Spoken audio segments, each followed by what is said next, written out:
Welcome back, সবাইকে স্বাগত জানাই রিয়াকশন ছাড়িকে।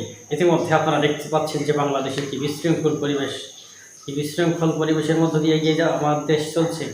এখানে যেভাবে এগিয়ে যাওয়ার কথা ছিল ঠিক সেভাবে এগিয়ে যাচ্ছে না।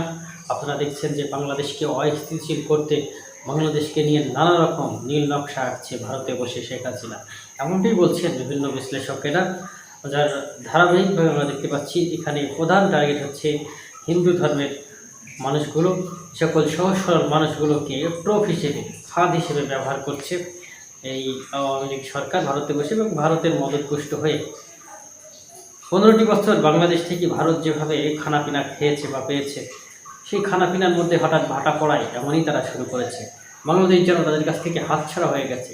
প্রতিবেশী কারোর সাথেই সম্পর্ক ভালো নয় ভারতের, একমাত্র বাংলাদেশের সঙ্গে ভালো সম্পর্ক ছিল শুধুমাত্র শেখ হাসিনার কারণে।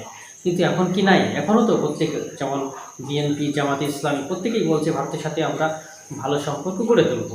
এই কথা বলার পরও ভারত কেন ষড়যন্ত্র করছে? কি বিশ্বাস রাখতে পারছে না বিএনপি এবং জামাতের উপরে? যার কারণে এইভাবে চিন্ময় কৃষ্ণ এই সেই বিভিন্ন নেতা, হিন্দু নেতা এই সকল বানিয়ে ইসকন দিয়ে বাংলাদেশটাকে একটা অস্থিতিশীল পরিবেশের দিকে ঠেলে দিচ্ছে। কি মনে হয় আপনাদের? বাংলাদেশ কি ভেঙে টুকরো টুকরো করার ষড়যন্ত্র করছে কিনা, নাকি দখলের চিন্তা করছে ভারত? অবশ্যই কমেন্ট বক্সে জানাবেন। আপনাদের কমেন্টের অপেক্ষায় রইলাম। সেই সাথে যারা চ্যানেলটি এখনও সাবস্ক্রাইব করেননি অবশ্যই সাবস্ক্রাইব করে সঙ্গে থাকবেন। ধন্যবাদ।